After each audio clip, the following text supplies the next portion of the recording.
Yeah, well, it's sort of, it's like efforts.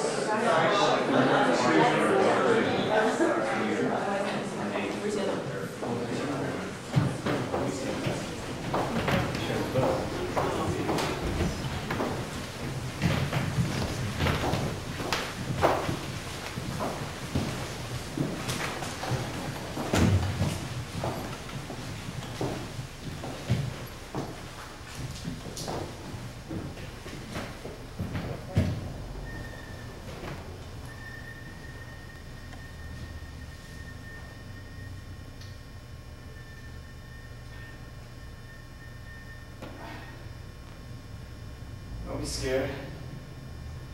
Sometimes this thing takes off like a red babe. Oh, look out to your left at that light. Isn't that fantastic? God, I love this. I love it. Oh my God. Oh my God!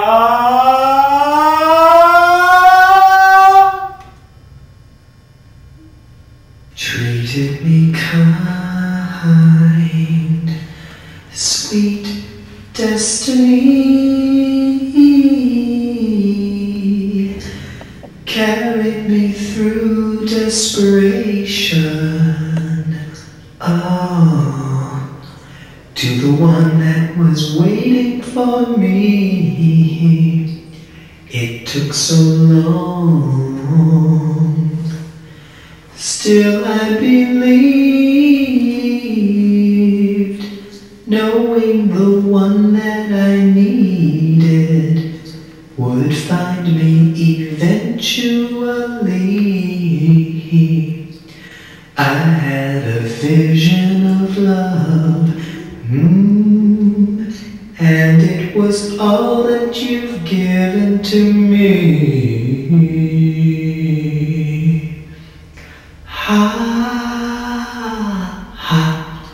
Prayed through the nights, felt so alone, suffered from alienation. Oh, carried the weight on my own, had to be strong. So I believed, and now I know I've succeeded in finding the place I conceived.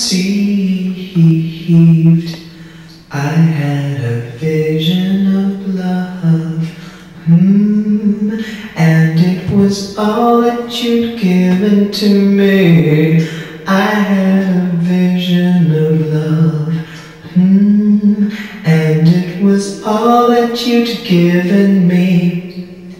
I realized a dream, ooh, ah, and I visualized the love that came to, ooh, ah, feel so alive.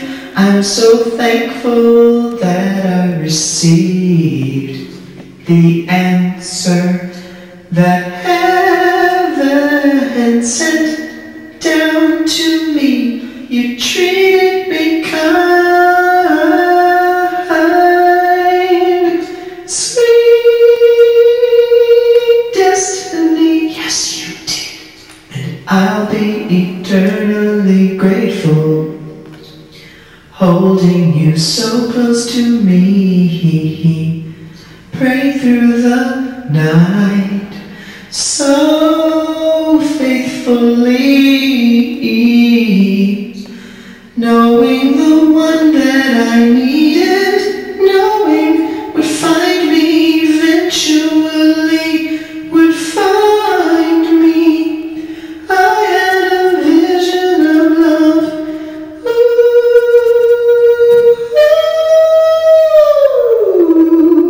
I had a vision of love, and it was all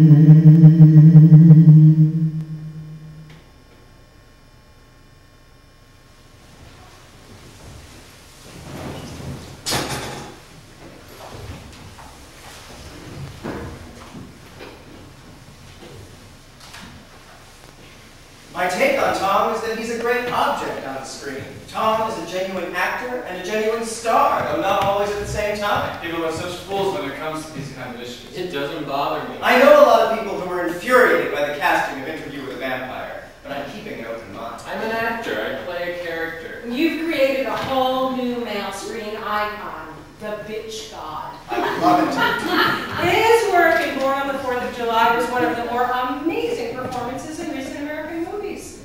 Few others with his star appeal would have had that depth and range. It helps if one is controversial when casting a movie. What was it like the first time you changed your daughter's diapers?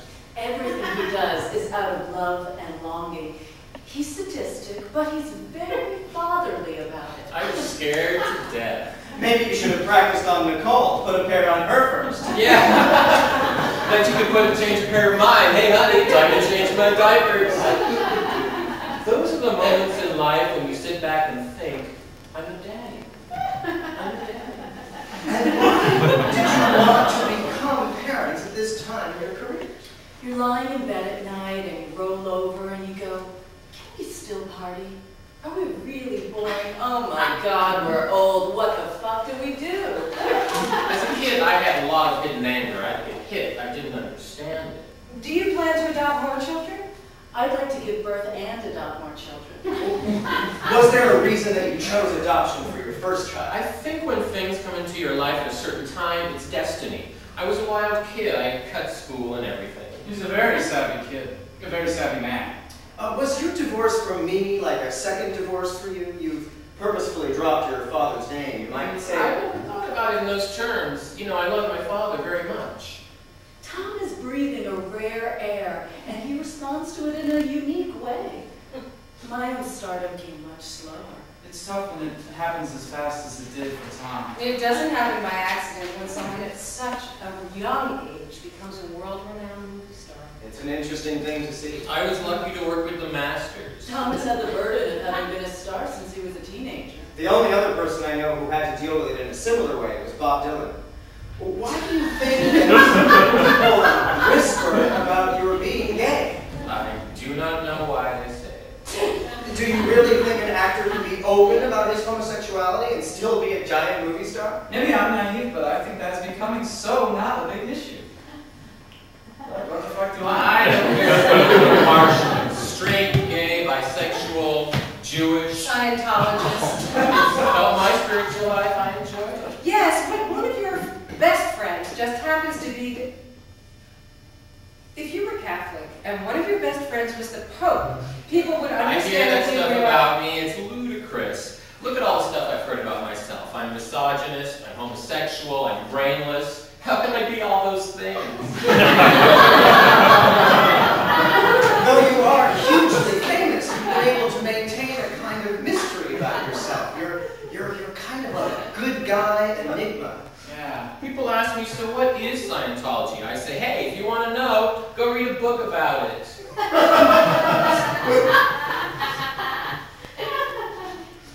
After all the changes I've been through, life's just a kind of personal evolution sort of thing for me. Life is so precious. Just getting up. My puppy dogs. For now, it's just a blessing to make money. I take an action, and as a result, all the things that are meant to be come into my life. It's fun. People are so hard on actresses who are married. Fuck them. In God's scheme, everything is really an experience we're all given. You know, different paths and debts we have to fulfill. I could be bitter about it, and it could paralyze me for a lifetime, but that won't benefit me or anyone else on this planet. I can see how people get discouraged. My heart and prayers go out to them, but it pays to stay on a more positive path. I take full responsibility for allowing myself to stay in any situation. I believe in love, and I want it to work out and live happily ever after. Oh, bless our hearts. We can all be such wounded children. What do you think about the trendiness of fashion, MTV's House of Style, the waif heroin-addicted look with the spilled cups of coffee and so on? I don't watch TV, but there isn't anyone I wish negativity towards. I'm part of the picture of life. I'm a busy girl with my garden, my puppies. My life is so full of everything I love and fascinates me.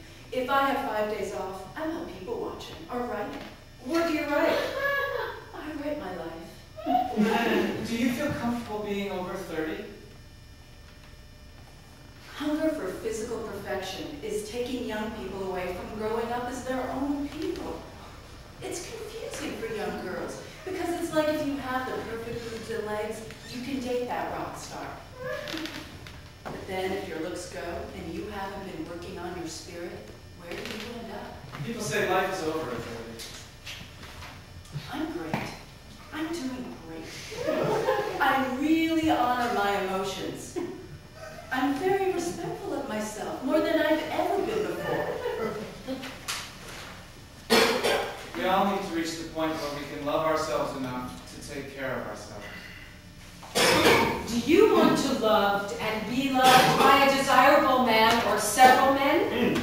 I'm not all right. I can hardly breathe. I need medicine. Don't just sit there, help me. I will help you, my son, but it won't be help in a bottle, nor will I help you by putting my arms around you and telling you sweet things. True or false? You're smart. Like a little forest animal, you're quick and adaptable. I don't know what you're talking about. I want to go home. You're in no danger of suffocating, but you are in danger of being pampered to death. First, you're scared when you're in over your head with the brilliant, the famous, the successful, the rich. But if you have the chance to hang around, you may find you're not that much smarter than you are. You have no right to keep me here. You're not my father. Or your mother either, but I'm going to help you where they cannot. I'm going to make you see what you're doing to yourself. I know what I'm doing. You want to run home to mother like you did when you were a baby. Let me out of here. Let's just say if you were any more sensitive, your fuss would get blown away. If you're in pain, it's because you want to be. People in pain can feel sorry for themselves. Isn't that what you want? You're more selfish than altruistic. You're not mad to move to India to push birth control or hasten civil rights in your own country until you get something I want for to get yourself. out of here. That's what I want. Be honest. Think back. Isn't it true that when you need an attack, you have one? Isn't it true that through an attack, you divert attention away from your real problems to imaginary You're ones? not unproud of being different. You don't conform or want to conform. It's not that you have your own cult following. You just don't want to be anyone else's clone. I guess you're right. That's when I'm happiest, when everyone around me is worried about me. Peculiar as you are, you can't think of anyone else you'd rather be. You have a sweet, natural sex drive that brings you enormous pleasure. Nobody's ever going to mistake you for Jackie Bissett, but that sex drive is there. I'm not going on with this. Except possibly to tell you there's no hope for me. If there were no hope, civilization would crumble and die. What has happened to discourage you like this? This morning I stumbled, knocked over the water cooler. Tom was furious. It reminded me of my father. And that time so long ago, I was only a little girl then. You better tell me about that. You've pulled into a service station and there's a car in each of the two islands. The hood is already up on one car, not on the other. So the one with the hood up ought logically to be finished first. You know better. Something about the way an attendant, a father, and a young boy are strolling around the car with the hood up tells you instantly you're better off behind the unopened car. Other people are barely aware they ought to choose a car to pull in behind, whereas to you, wasted time behind the wrong car would be unendurable. I remember it was raining hard, just like it is today. Mother met me at school and took me to Daddy's store. I loved Daddy's store, with its aromatic smell of good leather. I loved to see how Daddy worked. But that day he wasn't pleased to see me. I see. While being intuitive, you're also impatient. Though I looked up to Daddy as an infallible God, he never showed me much warmth. So I kept out of his way, sitting quietly in the corner, until my restlessness forced me to grow curious about the store. While Daddy was busy with a customer, I wandered into his back office. Nicole. Daddy had an iron paperweight, a squatting dog on his desk. It had always fascinated me. You have patience for the long haul. What did you do? I reached out to lift it. It was a terrifying figure to me. This thinking ahead is called being well organized, and you are that. You're hopeless. Absolutely hopeless. I can still hear him. You're helpless. Absolutely helpless. Today, when I knocked over the water... Do you really believe that about yourself? I'm facing the facts, that's all.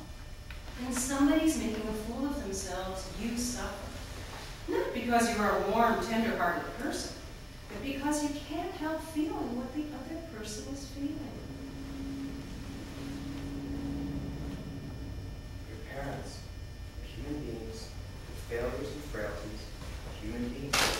Once you realize that their problems were not your problems, not caused by you, you will stop feeling guilty and stop blaming yourself.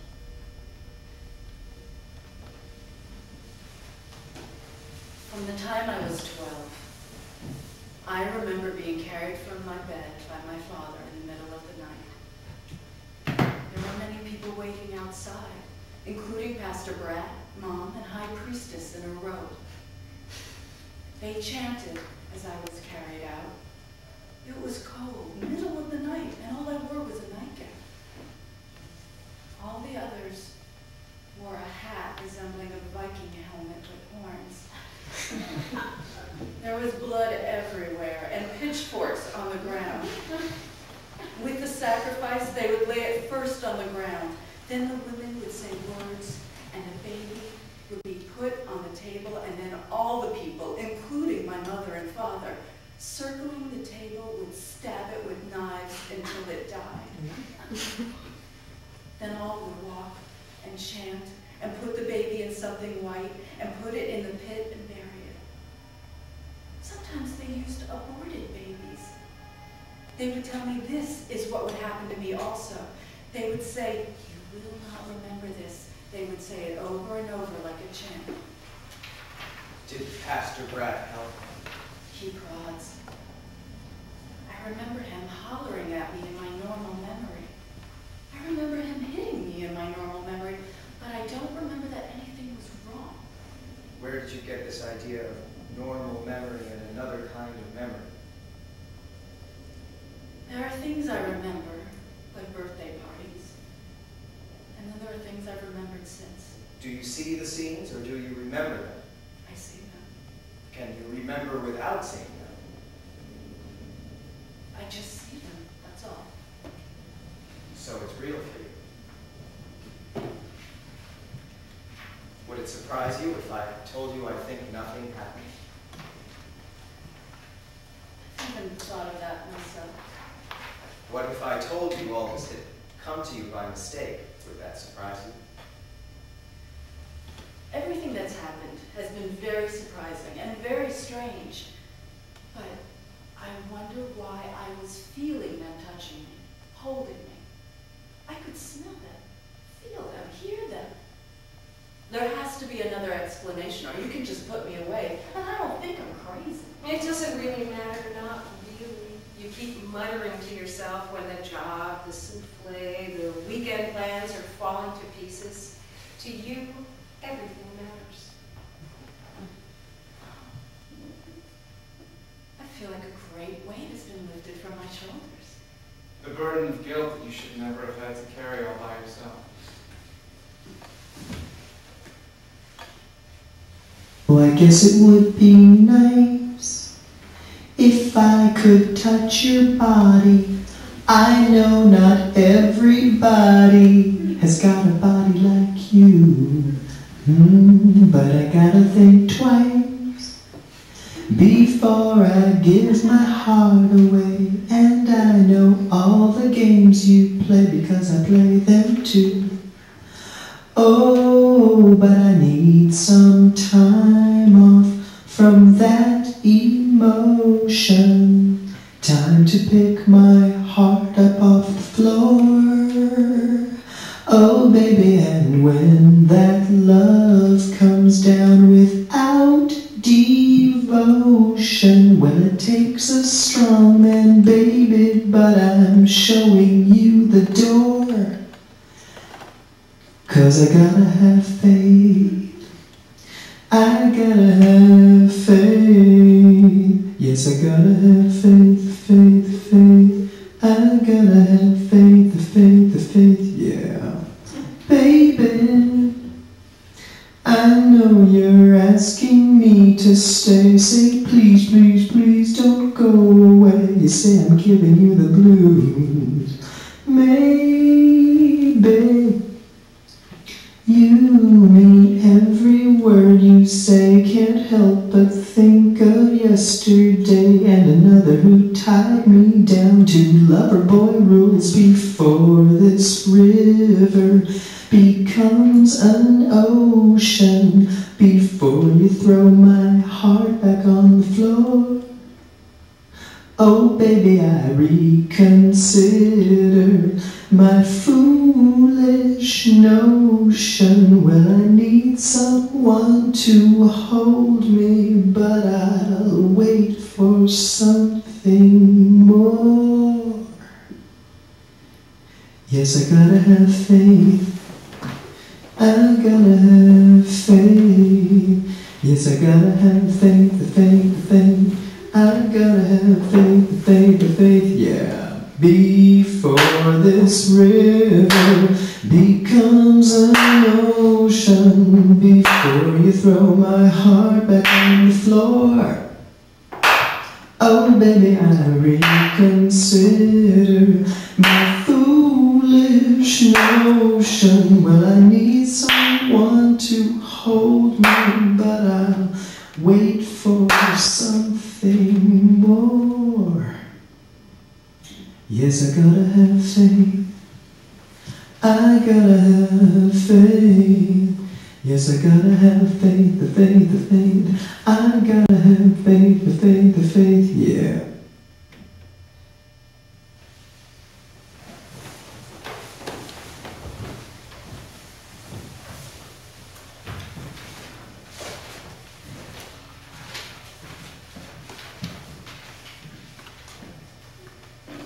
My name is Shannon Lowney. I am not insane, and I am not incompetent. My name is Arianna Huffington. Hi, Arianna. Who are you? Choice is a right that women in this country have. Abortion is killing a human being. Why do I subject myself to this I'm torture? not stupid. You just don't have any person who cares about you. Writing back from NBC studios to the Bel Air Hotel, told me allowed to pooch out for the first time in 5 hours. I am in pain. For once, it has nothing to do with looks. A bit of a hang-up for me, but more about that later if you're listening. Tucked into Calvin Klein's beautiful new pajamas. I've always tucked into someone's beautiful pajamas. Starved to 105 pounds. Looks aren't the problem at the moment, but performance is. When I look back, I can't believe what's happened to me. This evening I have been a babbling, chattery, jittery, just barely getting by panel member. While the jokes between guest host Don Rickles and fellow guest Fernando Lamas have been bouncing around me like fluffy tennis balls. My dear attempts at humor. There are 3 kinds of kissers. The fire extinguisher, the mummy, and the vacuum cleaner are barely getting a gurgle of response, and it isn't hard to understand. I'm about as funny as a glove of mayonnaise on the sleeve of your new chiffon dress. Because I have seizures and blackouts, my therapist thinks I might be suffering from dissociative disorders. Why don't I just stay home? Something I can do better than these jokers and avoid all this pain. It just seems obvious to me what's right and wrong. On December 30th, 1994, John Salvi walked into a Planned Parenthood clinic in Brookline, Massachusetts, and with a 12 caliber semi-automatic rifle, shot and killed a 25-year-old receptionist, firing 2 times into her throat and upper body at point-blank range. and then shot and seriously wounded 3 other people. After traveling 2 miles west to the preterm health services clinic, he opened fire again, killing a receptionist, Nicole, and wounding a security guard and clinic worker. One morning, he just waltzed into an abortion clinic, opened up the door, and started shooting. He didn't hesitate. He thought the office was already open, so he just started shooting. I went for an evaluation at the best hospital in Chicago with leading experts in the field. From my perspective, the violence of killing 2 young women was part of a larger violence as evil, which is the evil of abortion itself. Stop killing babies. Stop killing babies. You need to stop it. Stop it. My darling young friends, what does any of this have to do with you? I personally believe that God brought me here because there was support for me and for the concept that unborn babies deserve the same protection as born babies by whatever means necessary.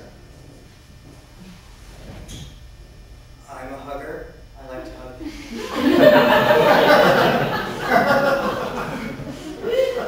Clinics have been a battleground of protest and confrontation for years. There was a constant group of people who showed up predictably every day at a certain time and did whatever, be it sing or pray, hold up cards and leave. You could set your clock by them. Mouse burgers. People who are not prepossessing, pretty, don't have a high IQ, a decent education, or good family background can come a long way in life, baby. I am a mouse burger, and I have applied myself daily. Some days, I feel genuine power in my hands. It feels good. There are still other days when I wonder if I could do with an overdose of parabenzamine. It's the only drug I keep in my medicine cabinet. It calms the hives. I am crafty, but whoever believed that only the cream of wheat-hearted shall inherit the earth? You know the price for the kind of life you want is hard work. Your basic mouse burger qualities are the cake mix. Add the work and you get the wonderful life that you want, that you deserve, that you can have.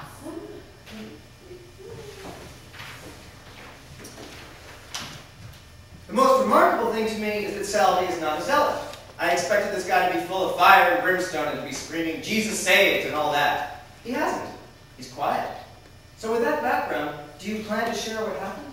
There are certain questions which I do not wish to answer. At any time? At any time does not indicate anything. Did you eat at Burger King at 3 o'clock in the morning? What does it mean if I did or I didn't eat there? It doesn't. Do you know what I feel on a personal level? I feel screwed. You know I do not choose to answer certain questions, just as there are certain other questions I do not wish to answer. I'd say he's in very high spirits. He's an intelligent young man. But I'm having real concerns about his mental health and his overall mental capacity. How old are you, Mr. Salvi? 22.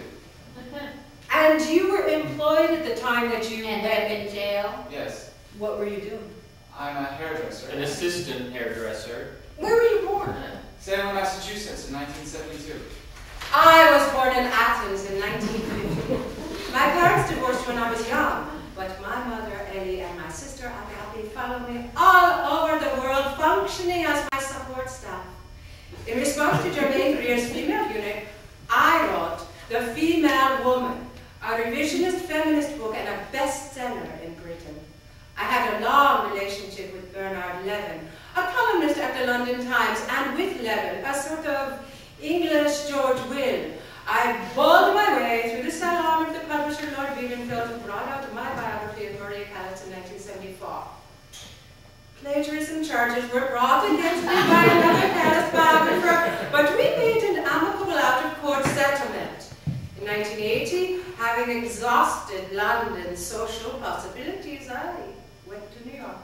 The most upwardly mobile Greek since Icarus. Another of my man friends was Werner Erhard, the founder of EST, a now defunct mind cure movement based on manipulative techniques of psychological seduction. Erhard's method involved making initiates vulnerable by getting them to admit their inner weaknesses and then building them up with simple slogans. If you declare goals, they become true. If you say it, you are it. My relationship with Werner was ephemeral, but my immersion in the spiritual awareness movement was lasting. She's dazzling. She has a determination that's beyond human comprehension. She began her involvement with the Movement for Spiritual Awareness, MCI, in 1973, and was eventually put in charge of seminar headquarters in London. I carried it across the Atlantic on my back like Mother Courage. I'm fascinated by her. If anyone thinks she hasn't seen herself in the White House, they don't know Arianna Stasinopoulos Huffington. I can be cruel, but I'm trying to improve myself and get better and better at whatever I'm doing every day. She sees her life as similar to being on a train. Yes, being on a train and going home to God. On my train is my family and the people I'm closest to. Outside the train, everything that happens to my life is the scenery. Some of it is beautiful scenery. Some of it is ugly scenery. But the train moves on. My beliefs would be more along the lines of exactly what the church has to say. The Pope went to Cairo for a conference, or some cardinals went there, and I was for everything they were for and against everything they were against. I think it's generally understood that the Catholic Church is pro-life, that we respect every human being from the first moment of inception to the last moment of natural death, and every moment in between. And we do this through the order of the Melchizedek priesthood, the office of the Christ, the mystic traveler, preceptor consciousness, and into God. I've talked recently to people who believe you've been in a cult for 20 years. Did I ever do anything that made you think I was a member of a cult? I wasn't knowledgeable. It was before I met her. They're strange. There's no shame. To me, a ministry is being of service. He's no Shirley MacLaine either. Earlier this year, I published The Fourth Instinct, the call of the soul. Under the reign of the fourth instinct, we will see ourselves, not government, as the most effective agent of social change. I was basically neutral, but I think for a while I was probably for it. His ads are on all day. Direct mail almost every day. Videotapes to every registered Republican. Well, I will support your husband. You lied about being a minister. We are all ministers. There are many disturbing contradictions in Arianna's involvement in her New Age cult. People don't just walk away from John Roger, who metamorphosed during a 9-day kidney stone-induced coma into a self-proclaimed god. Beware of false prophets who come to you in sheep's clothing, but inwardly are ravenous wolves. Think biblically before you vote. Is the Republican Party a cult? John Roger told his followers they have the power to change weather patterns and dismantle nuclear weapons. I haven't been a minister since 1986. When does the statute of limitations run out?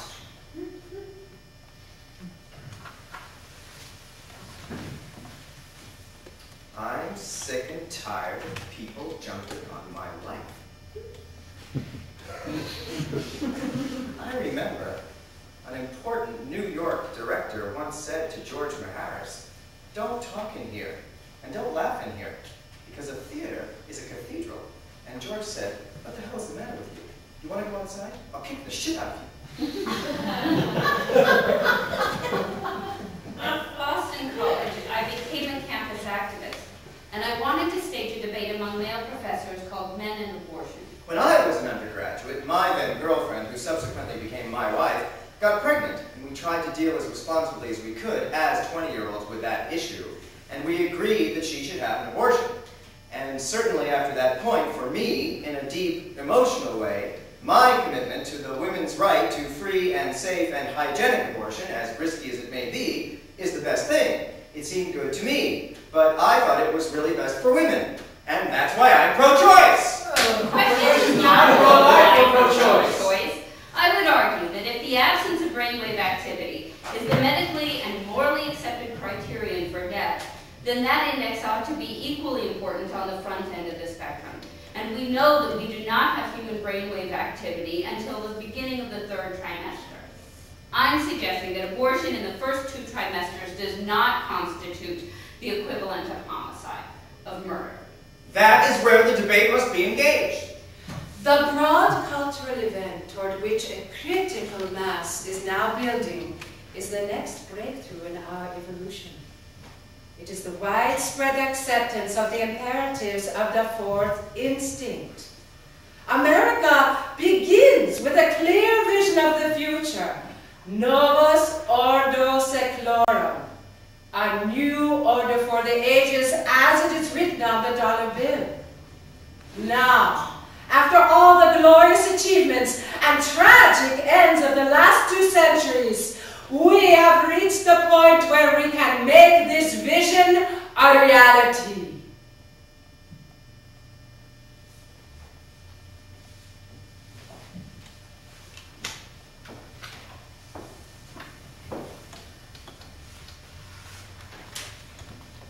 In my senior year, I spent my Christmas vacation on a Jesuit missionary program in a poor Ecuadorian village.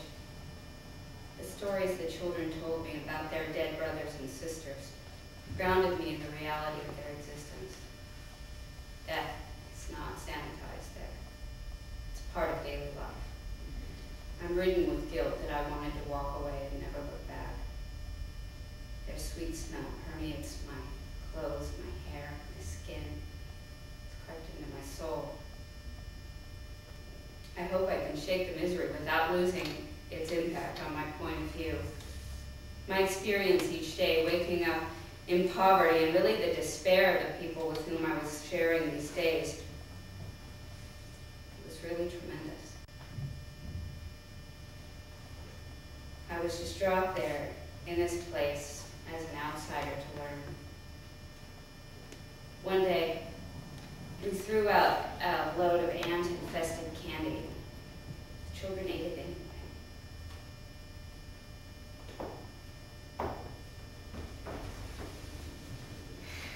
I think that had a really dramatic impact on her. John the Baptist lived in the desert on grasshoppers and honey, and he didn't bathe all that time, and he was one of the finest men that ever lived. He was but one of the finest men that ever lived. Are you trying to poison me? Now, do you oppose abortion? A girl that gets an abortion is not bright at all. But the main reason is you don't want to be outnumbered too much.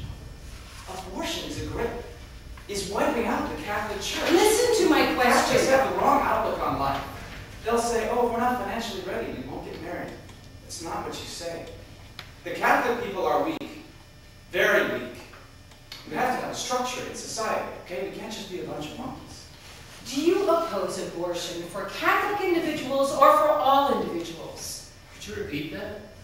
Do you oppose abortion only for Catholics or for all individuals? I would advise all individuals not to. I don't think it's good. You mothers will never be the same when your baby's dead and gone. When I worked for Planned Parenthood, I moved to Lewiston, Maine, and I worked for a group called Advocates for Children. Advocates is the Child Abuse Prevention Council for Androscoggin County. As an educator, it was my role to go into classrooms and talk to teenagers in local high schools about sexual abuse. Okay, is there something you want to say about this, please? Because if there's something you have to say, you have a perfect right to say it, but make it good and make it to the point. Otherwise, it's a waste of time. You feel alone. You feel like you don't have anybody to talk to. You're afraid you won't be believed. Of course, it's a fine line. From the time I was 5 years old until the time I was about 12, I remember being carried to my bed by my father in the middle of the night. Right, I want you to be uptight enough so that you have to face the fact that you have to be good. There were many people waiting outside, including Pastor Bratt, Mom, and High Priestess in a row. And by that I mean at least making a full effort to be better, and you have to try to be as creative as possible. There was one girl in the village. The men talked about that evening. A girl they'd raped many times during the course of the afternoon. And through it all, this girl had sung hymns, strange evangelical songs. And she kept right on singing even after they'd done what they had to do and shot her through the chest. She'd lain there with the blood flowing out of her chest, and she kept on singing, weeping her before her, still singing. And the soldiers, stupefied, watched and pointed as she sang, and their wonder began to turn to fear, until finally they they unsheathed their machetes and hacked her through the neck. At last the singing stopped. Some declared that the girl's strange power proved that God existed, and that brought them back to the killing of children. There were a lot of differences among the soldiers about whether this had been a good thing or whether they shouldn't have been. Did Pastor Bradley help? He prodded. I remember him hollering at me in my normal memory. It's not your responsibility. Just tell anyone. These are your rights, okay? Where did you get this idea of a normal memory and another kind of memory? There are things I remember. Like birthday parties. Then there are things you remember since. Do you see the scenes or do you really remember them? I see them. Can you remember without seeing them? I don't know. I just see them. So it's real for you. The satanic activity has been genealogically traced to a southern Slavic region of Europe during the Medieval Ages when my forebears were supreme monarchs of the blood royal.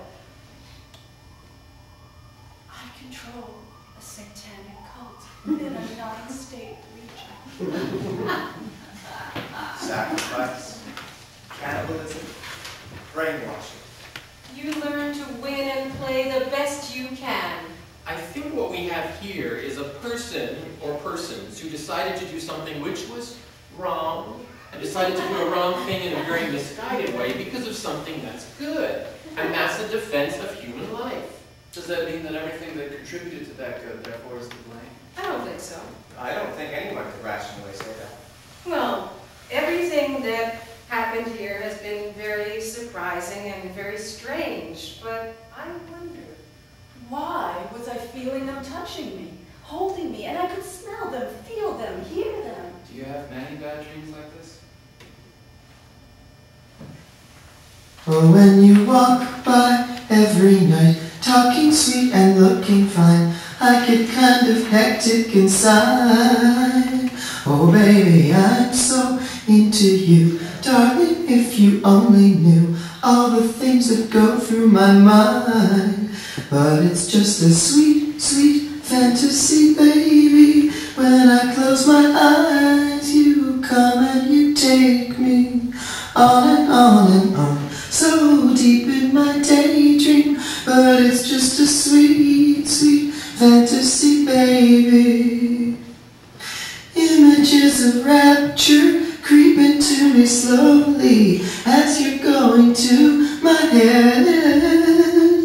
And as my heart beats faster when you take me over, time and time and time again. But it's just a sweet, sweet fantasy, baby. When I close my eyes, you come and you take me on and on and on, so deep in my daydreams. But it's just a sweet, sweet fantasy, baby. I'm in heaven with my boyfriend, my Latin boyfriend. There's no beginning and there is no end. Feels like I'm dreaming, but I'm not sleeping. Sweet, sweet fantasy, baby. When I close my eyes, you come and you take me on and on and on, so deep in my daydreams. But it's just a sweet, sweet fantasy, baby.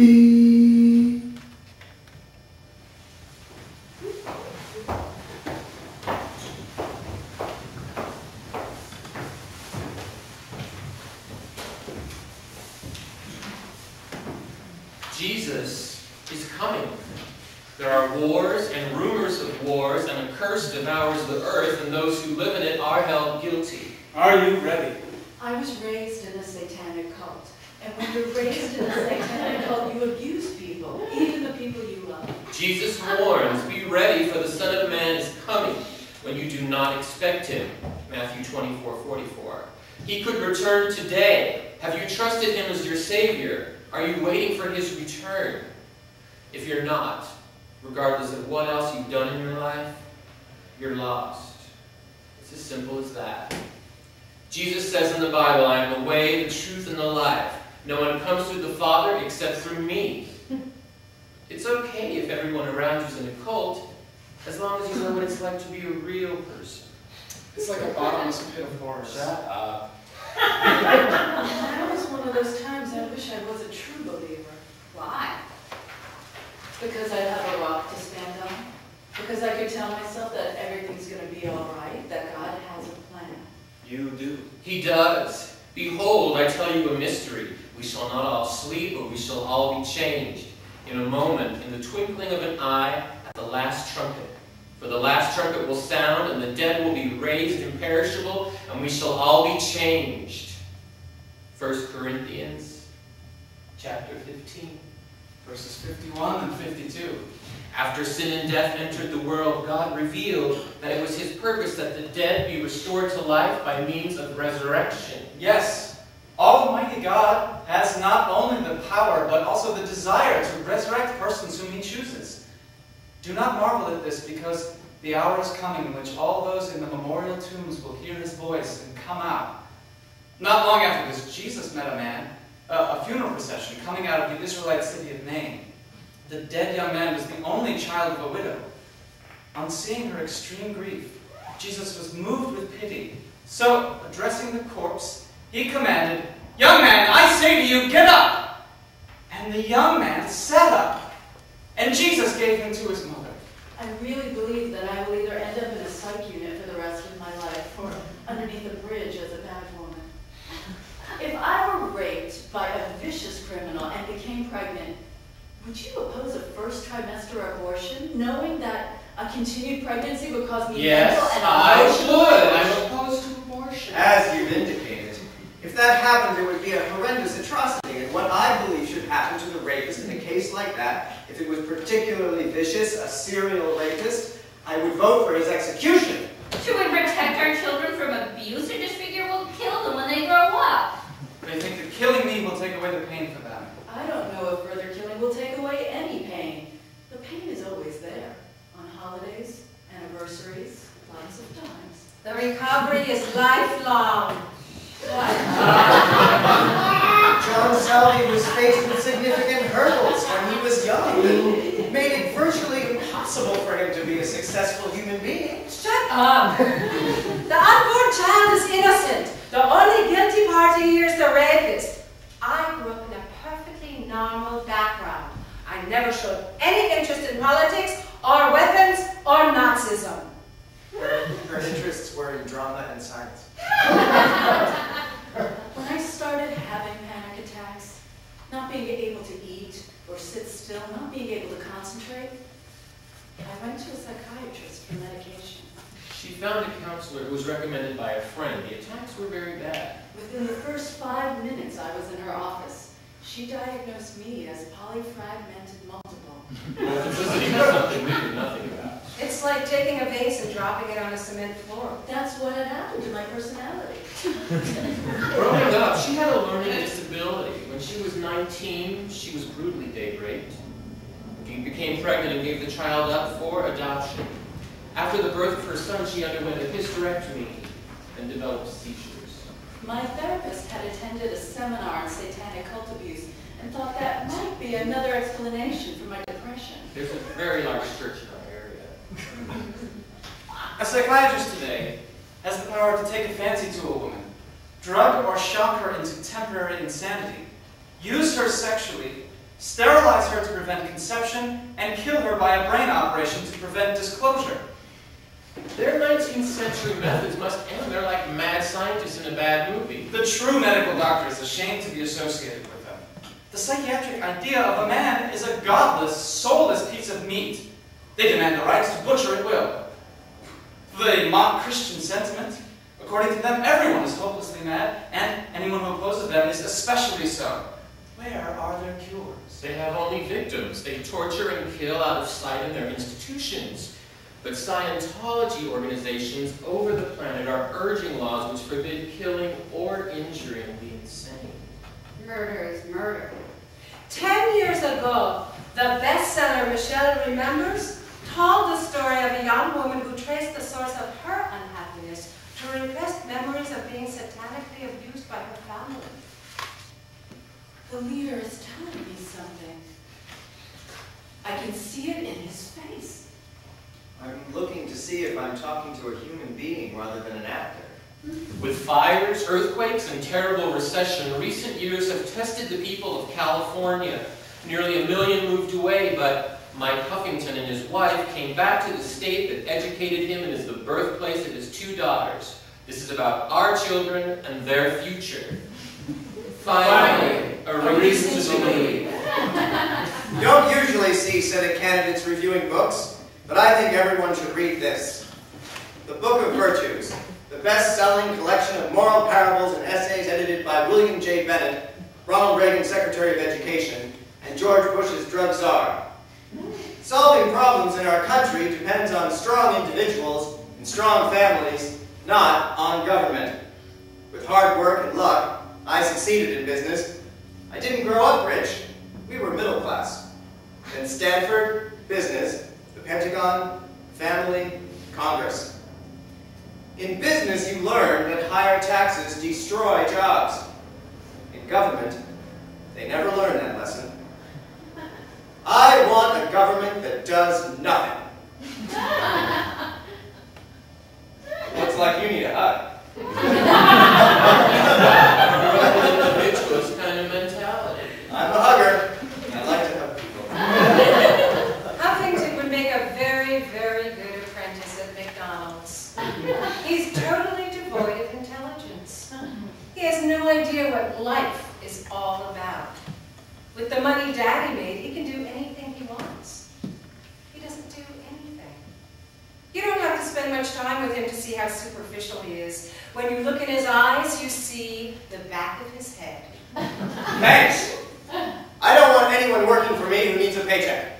Arianna says Barbara and George started in Congress. I heard her say that. She's the mastermind. What Arianna and I seem to represent in different ways is a sort of truth for yourself, don't be such a follower, strike out on your own, take responsibility for yourself kind of woman. He's wrapped around your finger, fearful, isolated. Phobic. He's beginning to feel like a star. A star in his own right. It's not about Congress. He's destined for much greater things. He plans to run for president. No plans are made without first going through Arianna. Which would mean few plans get made. If I could be president, obviously I would like to be president. But for now, I'd rather be a U.S. Senator than almost anything. Concentrate on the women and the rest will follow. How do you go about handling your doubt? To be creative invites doubt. It never stops. To start being creative invites the feeling, am I right or wrong? Is this a good idea or not? Go with your doubt! ideas. Trust them. Believe them. Whatever impulse you get, go with it. It's yours! Trust it. And follow through. I'll do that. Here's your 2 sides. 1, terrifically talented, wonderfully imaginative, busting to express yourself. And 2, having some fear and concern that stop you a bit and make you rush and not fulfill your ideas. For instance, you just rushed the moment of revelation. But aren't there degrees of uncertainty, degrees where doubt doesn't kill you or deter you or even strongly influence you? Where the disease of doubt is not dangerous because it's been arrested? Well, now, with you and other people, it has run rampant sometimes, but there's no reason for it to flare up and down so much. Read the chapter in the book that talks about PTS. PTS, potential trouble source. Read 3 things in the book. Evaluation, certainty, and PTS. And talk to me about it. Tell me, hey, this stuff is crap, or I agree with it, I got no problem. Just tell me. Because I'm like everybody else. I got into this because I got screwed big time by the government. It's a long story. Arianna. Listen, I'm going to tell you something. The story of my whole life, the amazing story of how I became involved in all of this. It's an amazing, goddamn, freaking story. I'm not bullshitting you. I haven't even finished my autobiography. It's 758 pages or something like that long already, and I've been asked by the Disney people about it. They want to make a movie about my life. Well, I can't blame them. When you hear my story, you will be amazed. It's an amazing story. And to put it as simply as I can, let me just say this. There probably isn't a major thing that has happened in the last 10 years that I haven't been right in the middle of. Iran-Contra, Ollie North, October surprise, all of it.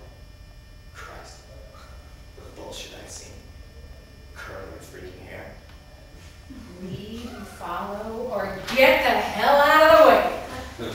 We are talking about your life. If the information is helpful to you, beautiful. If it's not helpful, I want to know. This book should help you. And if it doesn't, I want to know. Understand? It's time to defend the unborn, the same way you defend slaves about to be murdered. Some time ago, a man in Florida killed a doctor who performed abortions. I don't remember his name. Do you remember reading about it? Yes. Where? Outside. He shot a physician dead. He was charged and convicted of murder. Do you recall reading about it? Sandy haired and bespectacled, with a well-muscled 6-foot frame, Paul Jennings Hill has an appearance that might be described as computer programmer All-American. The 41-year-old former Presbyterian minister presents such an air of cordiality and evenness that he hardly seems a homicidal fanatic. Dr. Britton and a security escort, clad in a bulletproof vest, arrived shortly before 7:30 at the Pensacola Clinic. Fridays were when abortions were performed by Doc Britton, and according to published reports, upon Dr. Britton's arrival, Paul Jennings Hill grew brazen, screaming in a childlike voice, "Mommy! Don't kill me!" and earning a disorderly conduct charge. What was your question? My question is that I don't have a dream. How do I find one? You don't have a dream. No. I thought I had a dream. I love what I do. I'm good at it. And I know that's not it. Well, let me just interrupt for a second here that this woman represents millions of people who are out there doing their job but feel they could be doing more. Is that what you're saying? She could be more. So how do you start to uncover that?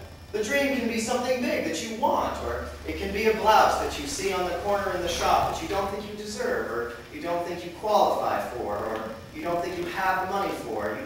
You set out to get that. That's a doable dream. I wish I could act that well. He's a fabulous actor. Do most of you believe you have dreams? Do you have dreams? This is a pitiful dream section here. I was in a beam of light lifted up in the sky. And the most striking thing, or the things that I remember the most, were what I considered the examination room, where the floor was black. And it appeared to be a kind of stainless steel table, very cold, very metallic. They probed me anally. They stuck needles in my nose. They stuck needles in my eyes. They probed my ears. You can't breathe. You can't move. Feel my hand on your shoulder. It's okay. I remember being subjected to a procedure that involved taking semen, placed on an operating table, immobilized. I was induced to have an erection. Mind you, there are no sexual feelings or passion connected with this. It's a very cold procedure. It's okay. Lie there. Close your eyes. I began to feel something moving inside of me. Then suddenly I felt this thing dropping out of me. And I reached down and I caught this thing in my hand, and it was this fetus of what would seem to be an alien baby. And it had come out of me. Basic goal seems to be an effort to create a hybrid species, a mix of alien and human genetic structures, or whatever one wants to call it. I know this sounds crazy, and yet we hear this story again and again. Did you ever experience suffocation then, of being suffocated? Yes. During probably my 14th year living, I did request my cousin to tie me, then suffocate me using a plastic bag and elastic during sufficient time to allow myself to be unconscious. Take a deep breath. You're here with me. It was a beautiful night. The moon was very bright and we were calm and relaxed. And the radio was playing when I saw the strange light in the sky. At this point, we got out the binoculars, and as we looked up, we could see a row of men standing in the windows looking down at us. If in fact I am killed, I think you could justifiably call me a martyr. The world sneers at martyrs, but there's no question that God has used people who are willing to die for their cause to save human life. I'm certainly willing to do that. All right. You know, there was this burden of what am I going to do for these thousands and thousands of children being killed? Here I am watching them being killed every week. I still have to struggle with the Lord, but I feel like I'm much more at peace now about myself about everything I've done, because I'm sure I did the right thing. But sentencing me to death is unjustified, because I was effectively defending human life in immediate moral peril. Okay. We are not alone. Something otherworldly happened to me. I was 5 years old and I was lying in bed. You know, it was nice and quiet. Then all of a sudden, I remember, I can't think of the words to describe it, except that it was A light show. kind of like a laser light show. I mean, it's the most incredible patterns and colors. I can see them in my mind, but there's no words to describe them. All right. The craft began to descend, and we had the feeling they were trying to abduct us. The leader is telling me something. I can see it in her face. Mom?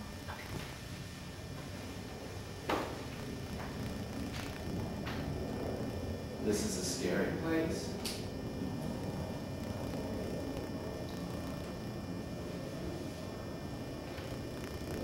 Game over, dude.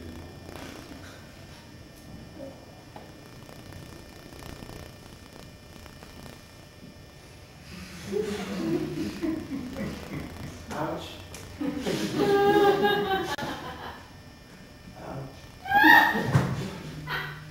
God give me strength. Kindness in your eyes. I guess you heard me cry.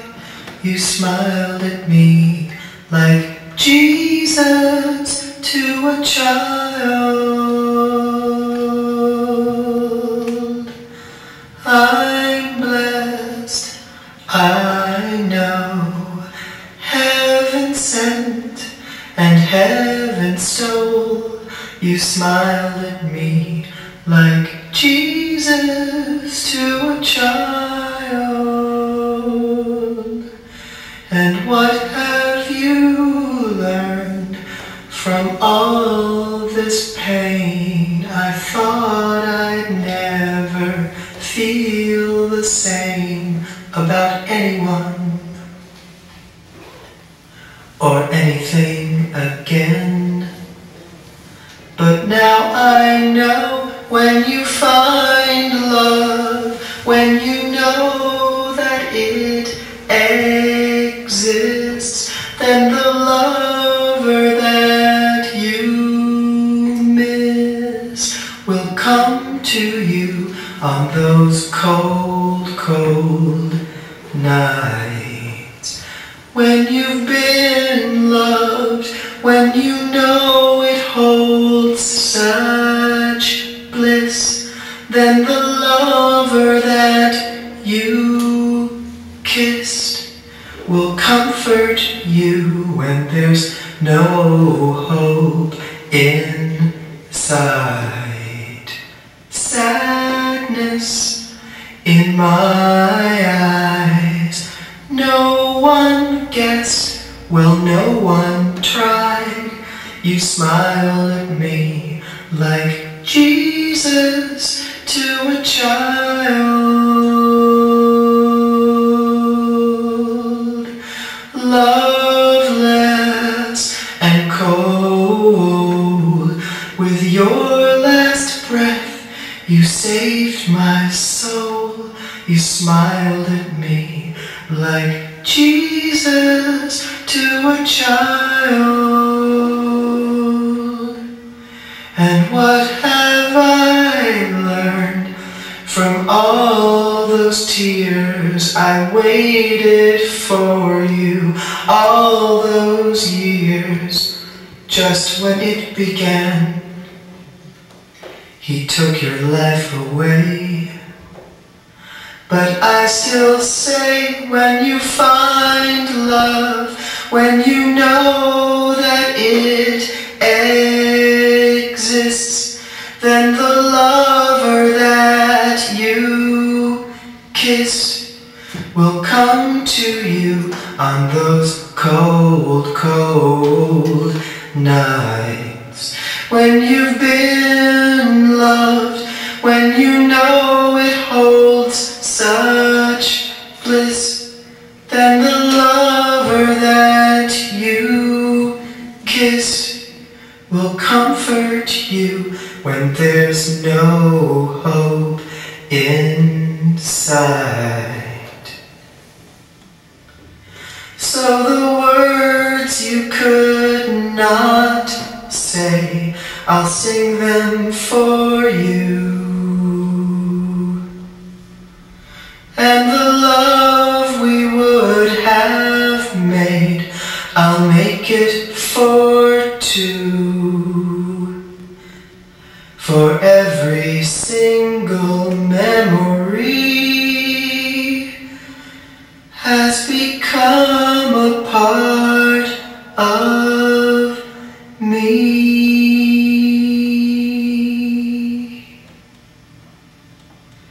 You will always be my love. Well, I've been loved, so I know just what love is. And the lover that I kissed is always by my side.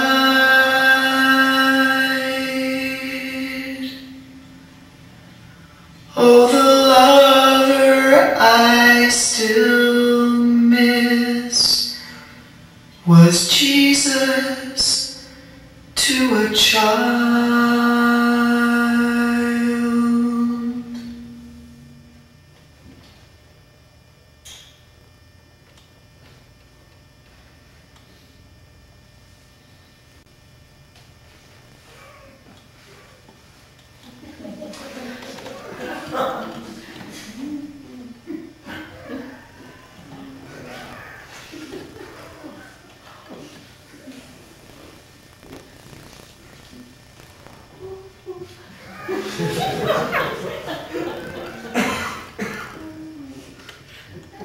There are the stars, doing their old crisscross journeys in the sky.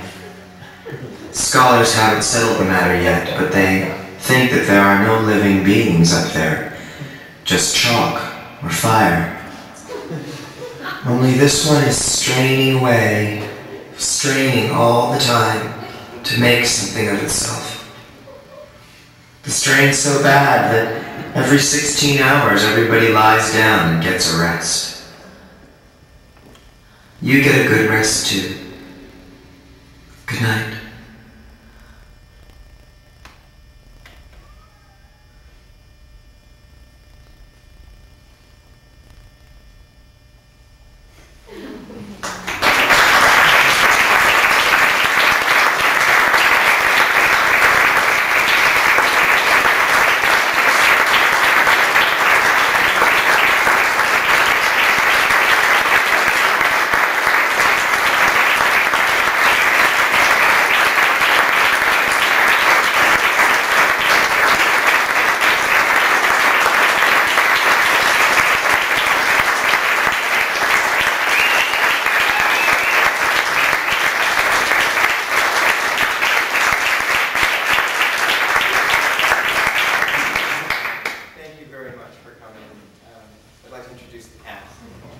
Jessie, Liebman,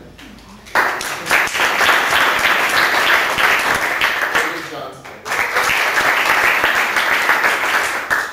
Waldshmidt, Rollman, Sheila, Balter, Shannon helping behind the scenes.